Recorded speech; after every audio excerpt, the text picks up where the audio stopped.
As the movie begins, we meet Connor McManus and Murphy McManus, two Irish brothers who are deeply committed to their faith. They start their day by reciting their family prayer, a solemn ritual passed down through generations. On St. Patrick's Day, the brothers attend church and listen to the priest's sermon. He tells the story of a young girl who was viciously murdered in broad daylight, while people stood by and did nothing to help. The priest passionately asserts that this inaction is a greater sin than the act of violence itself. The brothers are deeply affected by the priest's words and leave the church, pondering the meaning of apathy and its consequences. They work at a meatpacking factory and keep to themselves, except when they feel compelled to fight for a just cause. They have a strong sense of justice and a willingness to protect those who cannot protect themselves. Despite their toughness, the McManus brothers are well loved by their neighbors and friends. They are friendly and outgoing, always willing to lend a hand or share a drink. Doc, the owner of the neighborhood bar, is a true friend to the McManus brothers. He always has their backs and provides them with a safe haven to unwind and relax. One day, however, Doc brings troubling news to the brothers. He reveals that the Russian mafia is gaining ground in the area and plans to shut down his beloved bar. Doc only has 1 week left on his lease, and the Russians are determined to take over the space. 3 burly thugs show up to evict Doc from his own establishment. One of them, Ivan Chekhov, orders Rocco to stay behind and keep watch. The McManus brothers intervene, hoping to settle the dispute peacefully, but Ivan is not interested in hearing them out. He's a ruthless mobster who will stop at nothing to get what he wants. The next day, the police make a grisly discovery near Doc's bar, the lifeless bodies of the Russian gangsters. FBI Special Agent Paul Smecker arrives on the scene to investigate the brutal crime. Detective Greenlee is excited to share his theory with Smecker, but the seasoned agent is skeptical. He sends Greenlee off for coffee and begins to unravel the mystery on his own. Smecker examines the evidence with a keen eye and sharp mind. He deduces that one of the thugs was struck by a toilet, while the other suffered a broken back. He follows the trail of clues to an apartment nearby where he finds the missing toilet and a cache of weapons.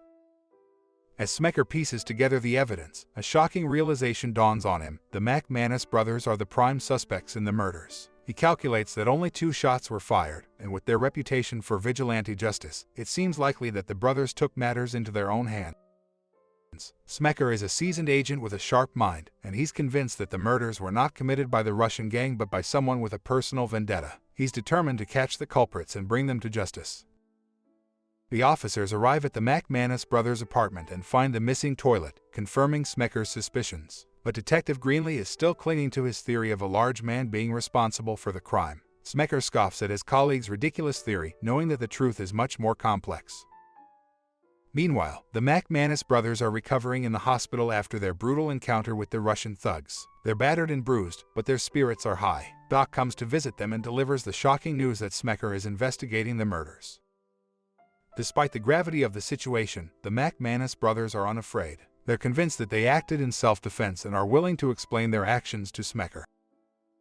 The McManus brothers know that they're in deep trouble, and they're determined to clear their names. They hand over the weapons and money they found to Doc, trusting him to keep them safe while they're in the hospital.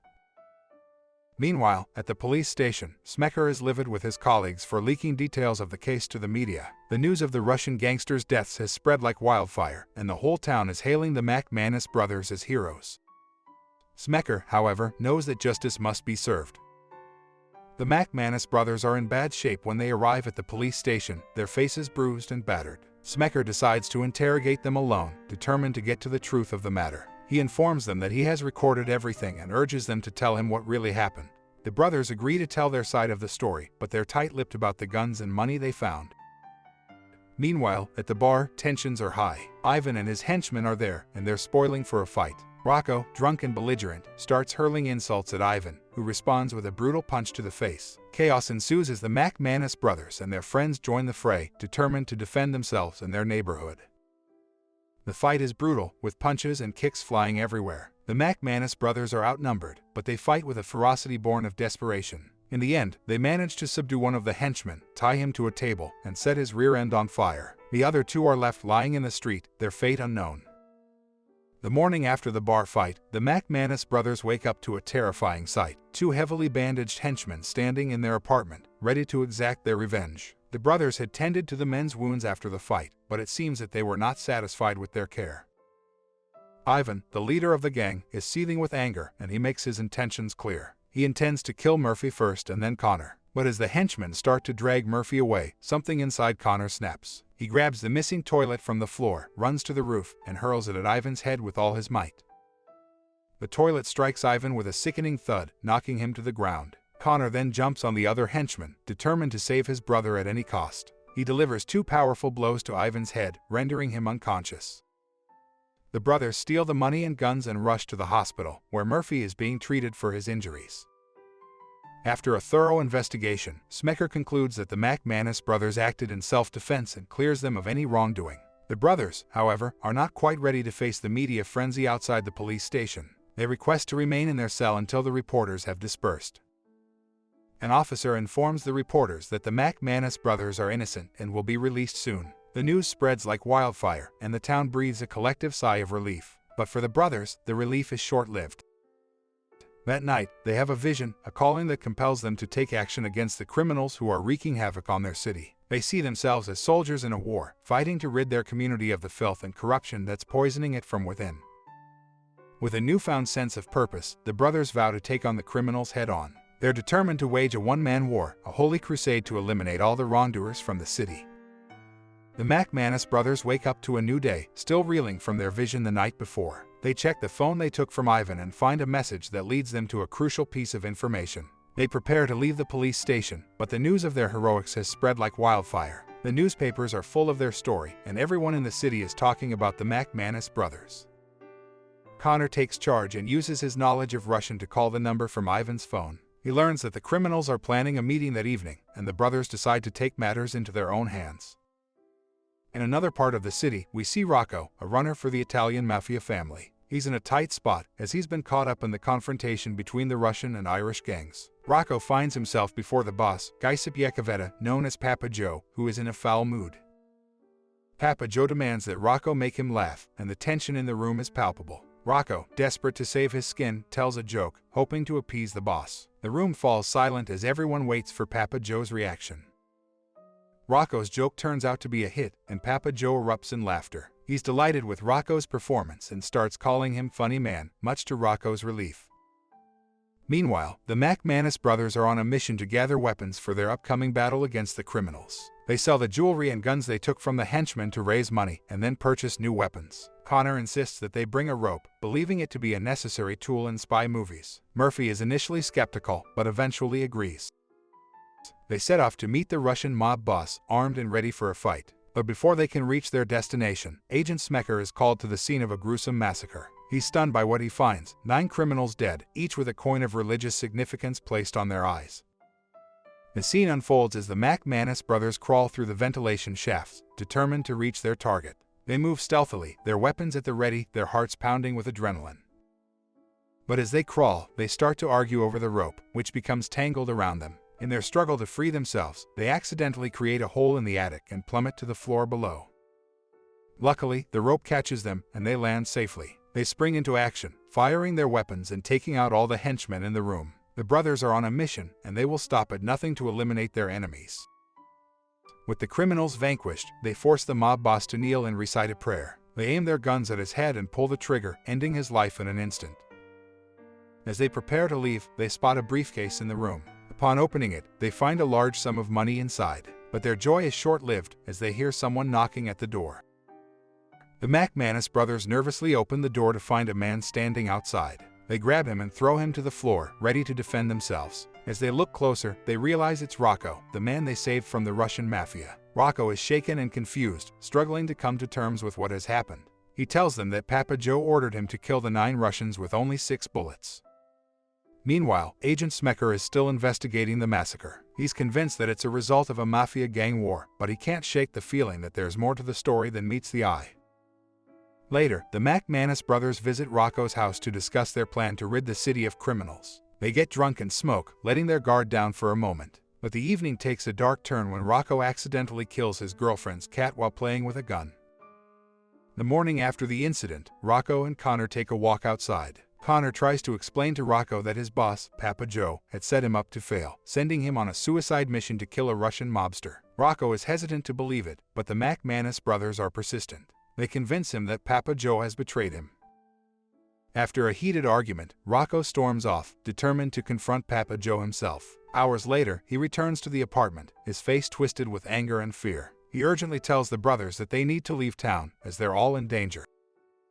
Rocco reveals that he went to Papa Joe's bar and discovered that everyone there already knew he was supposed to be killed. In a fit of rage and desperation, Rocco snaps and kills everyone in the bar.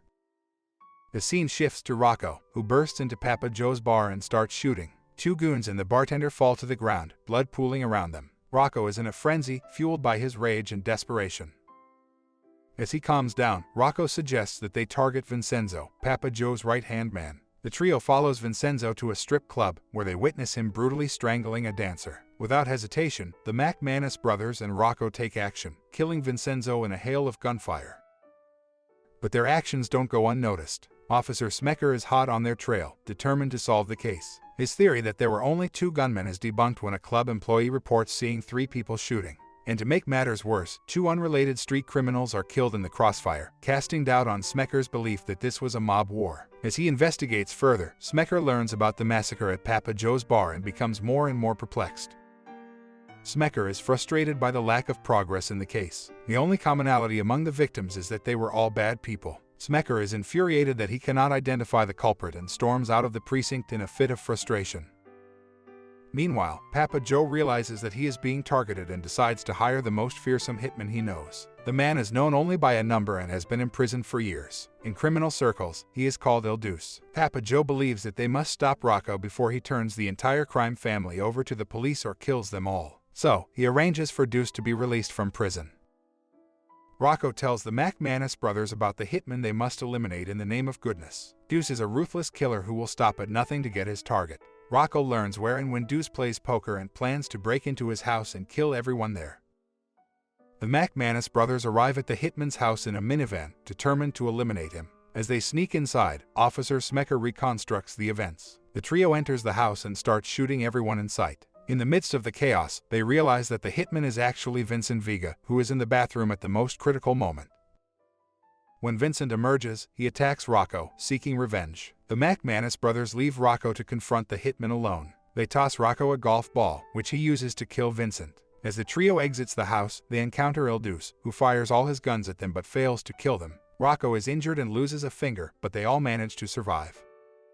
Smecker is upset because he can't figure out who killed the bad people in the city. Then he finds a finger belonging to Rocco and feels better because he can find the people who did it. Rocco and the McManus brothers hear that Smecker wants to keep looking for the killers. Rocco suggests killing Smecker, but the McManus brothers don't want to because he is a good guy. Later, Smecker puts the finger in the computer and sees a picture in his mind. He realizes that the McManus brothers and Rocco are getting rid of bad people in the city. Smecker has to decide if he wants to stop them or ignore what they are doing. Smecker thinks what the McManus brothers are doing is right, but he can't agree with it. So he goes to a bar near the church and gets drunk. The next morning, Rocco sees Smecker and follows him. Smecker wants to tell the truth, but Rocco wants to hurt him. Connor stops him and asks the priest to talk to Smecker. Connor then realizes that Smecker is on their side. The agent promises to help the brothers and leaves. Later, the McManus brothers call Smecker for help. Smecker needs to find a man called El Deuce, but he finds out that the brothers are on their way to Papa Joe's house to kill them. It's a more important matter. Smecker goes to help the McManus brothers, even though there are lots of bad guys in the house. While trying to get in, the brothers get caught and tied up. Papa Joe kills Rocco, which makes the brothers really upset. Smecker dresses up as a woman and goes to the house. He tricks a guard into following him to the bathroom, then kills him. Smecker also kills another bad guy. The McManus brothers escape and kill a bad guy who comes in the room. Then they pray for their dead friend. Suddenly, El Deuce comes in and hits Smecker on the head, making him pass out.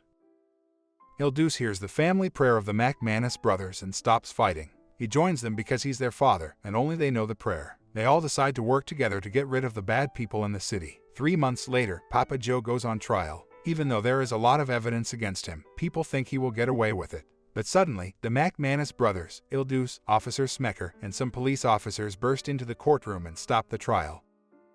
The McManus brothers and El Deuce announce that they want to get rid of all the bad people and pray before shooting Papa Joe in the head. The media calls them saints, and the movie ends with interviews of people in Boston talking about whether the saints are good or bad. The moral lesson of the story is if you're going to fight crime, always bring a rope and a toilet, just in case.